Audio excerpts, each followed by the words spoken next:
Hello, today we are going to read Chapter 4.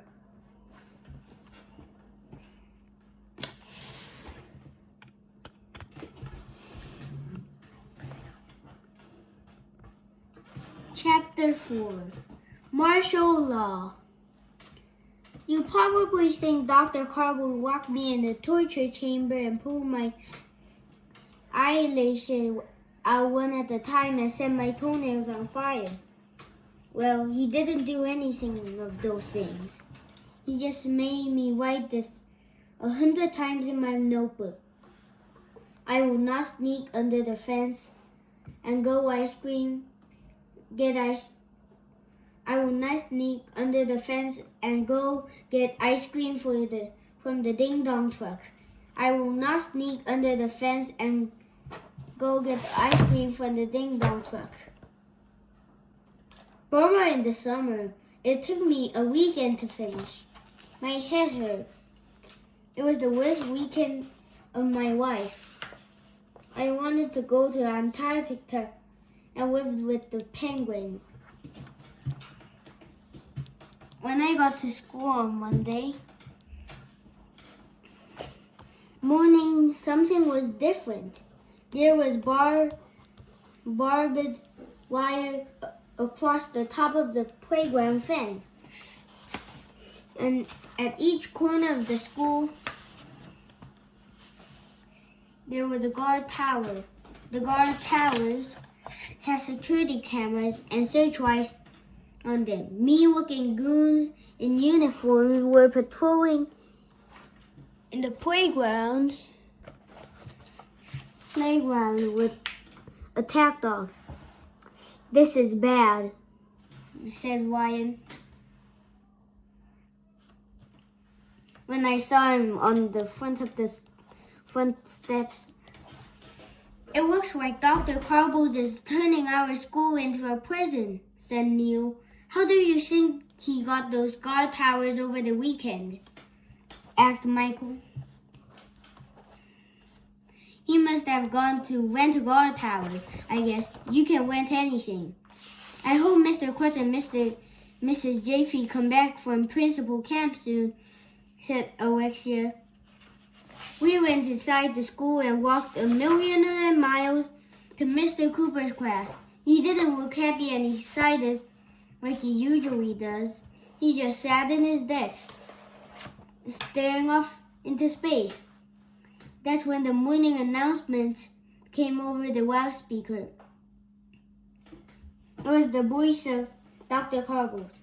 It will be cloudy and depressing today, he announced. Lunch will be dried mush. There are no birthdays today or ever again. Birthdays are for losers. What? Boo! Everybody started shouting.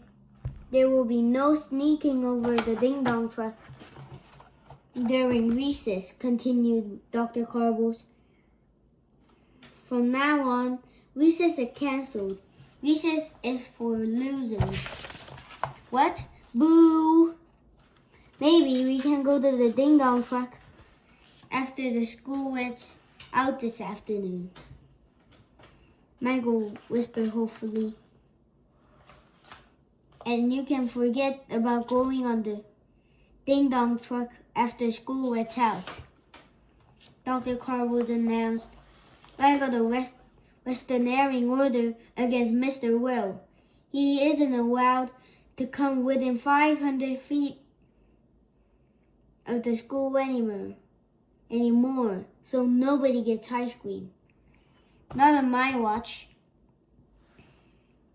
What do watches have to do with anything? Why would anybody put ice cream on a watch? That would be weird. I wonder when we'll be allowed to get ice cream again, whispered Emily. You can forget about getting ice cream for the rest of your life, announced Dr. Carbles. What? Boo!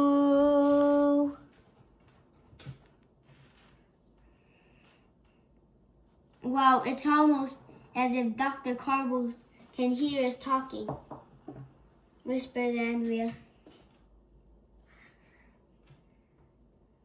I heard that, said Dr. Carbles. Mr. Cooper's students had better stop whispering to each other, or they'll be in big trouble.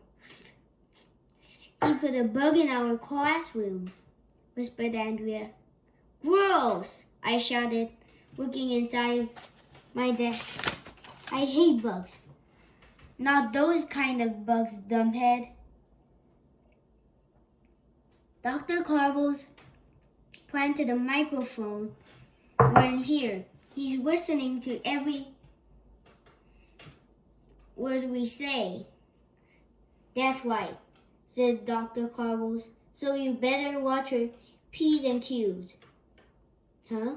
Why should we watch those letters? It didn't make any sense.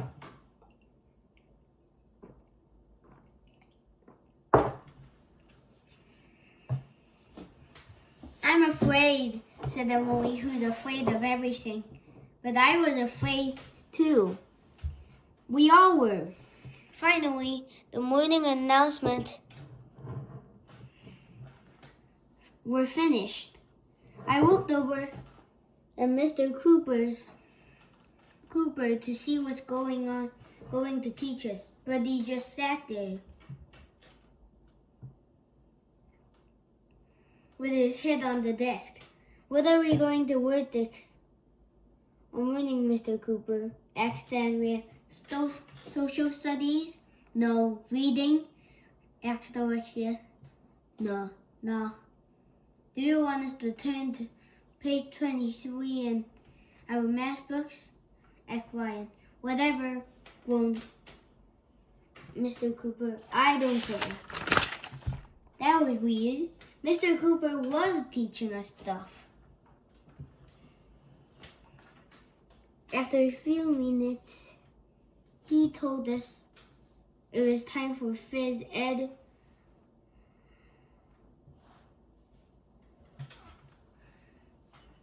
With Miss Mall. Yay! I love phys ed.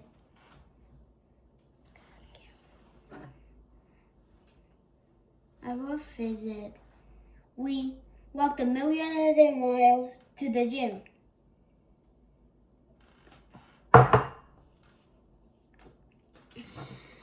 Well, when we got there, Miss Mall didn't look very happy either. She was sitting on the floor under the basketball hoop. Are we going to play basketball this morning, Miss Mall? I asked. No.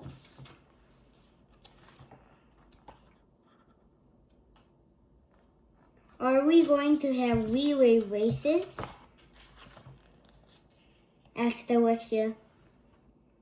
No, just go out in the playground and do whatever you want. Miss Mall muttered, I'm not in the mood. Wow, none of the teachers wanted to teach. With Dr. Carbles in charge, they just looked sad. So we did what we were told. We went out in the playground. And you'll never believe in 1,000,000 years what happened next. There was that sound in the distance, the jingly-jangly sound. It was the ding-dong truck. He's back, I shouted. Mr. Will is back. Hooray, everybody shouted as the ding-dong truck pulled up and Mr. Will stepped out of it. That's when the weirdest thing in the history of the world happened. A tank came rolling down the street, not a fish tank. It would be weird if a fish tank came rolling down the street. No, it was one of those army tanks with a cannon in the front. I saw it with my own eyes. Well, it would be pretty hard to see something with somebody else's eyes. The tank stopped close with the ding-dong truck. The hatch on the top opened up. And guess whose head popped out of it? Yes, it was Dr. Carbles'. We're breaking the wall, ding-dong man. he shouted through his bullhorn. "Get out of here and turn off that horrible music." "No way," Mr. Will shouted back. "Did you ever hear of the First Amendment? We have freedom of speech in this country, you know. Your freedom of speech ends in my ears," shouted Dr. Carbles. "You students want ice cream," shouted Mr. Will. "I don't care what my students want," Dr. Carbles shouted back. "If you don't get right out of here right this minute, I will make you leave." I looked right there. I looked like there was going to be a big fight. Like maybe Mr. Will was going to shoot soft serve cream out of a hose on the ding-dong truck. That would be cool. I don't like violence. It's inappropriate for children. What do you have against violins? Not violins are violence. I knew that. I was just yanking Andrea's chain. But there was no battle. Mr. Will didn't spray Dr. Carver with ice cream. He just walked back to the ding-dong truck and slowly drove away. "Don't come here again," Dr. Carver shouted as he shook his fist on the air at Mr. Will. "I will crush your pathetic ice cream rebellion."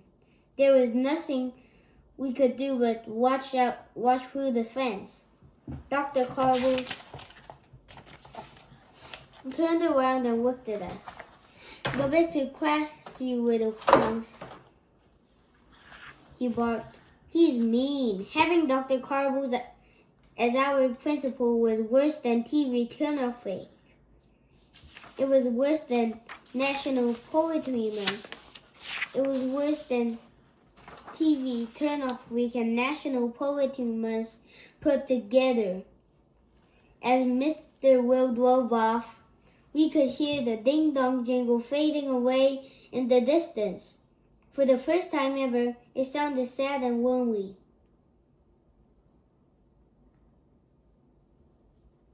Okay, this is the end of chapter 4. Be sure to subscribe. Bye-bye. See you next time.